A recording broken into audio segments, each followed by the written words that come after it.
एक छोटे से शहर में चिंटू नाम का एक लड़का रहता था। चिंटू अपने माता पिता के साथ रहता था।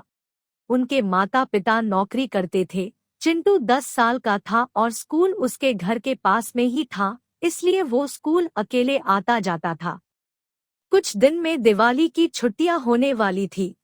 बाजारों में रौनक छा गई थी, सभी दुकानें सज गई थी।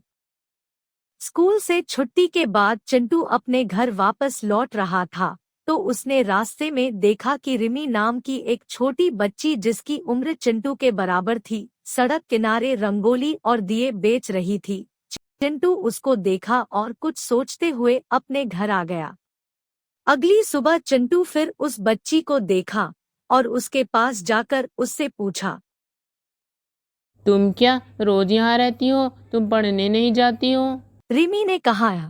मैं स्कूल जाती हूँ, लेकिन अभी दिवाली आने वाली है, जिसके लिए हमें पैसे चाहिए, जिससे हम अपने लिए कुछ मिठाइयाँ और कपड़े ले सके। मेरी माँ मजदूरी करती है, जिससे घर का खर्चा बड़ी मुश्किल से निकलता है।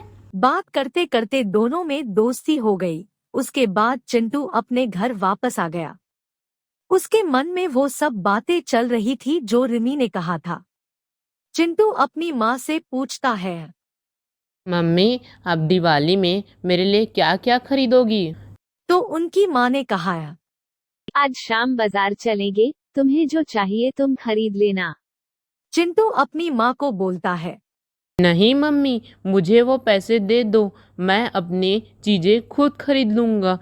फिर चिंटू अगले दिन पैसे लेकर रिमी के पास जाता है, लेकिन रिमी वहां नहीं थी। चिंटू उदास होकर वहां से वापस आ जाता है।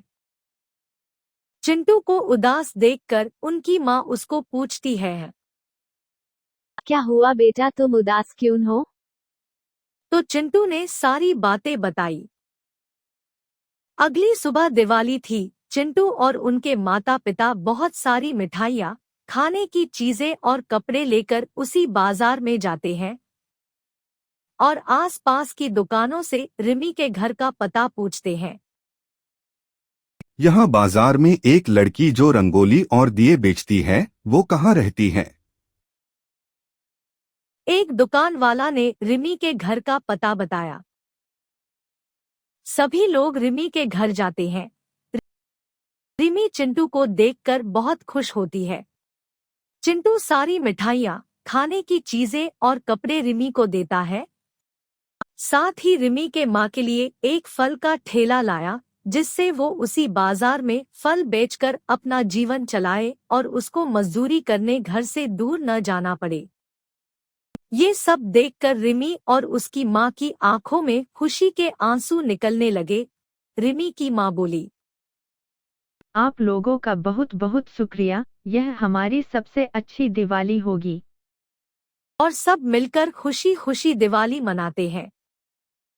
ऐसे ही मजेदार कहानियाँ देखने के लिए आप हमारे चैनल को लाइक करें, सब्सक्राइब करें और अपने दोस्तों और फैमिली के साथ शेयर करें और बेल आइकॉन को दबाना न भूलें।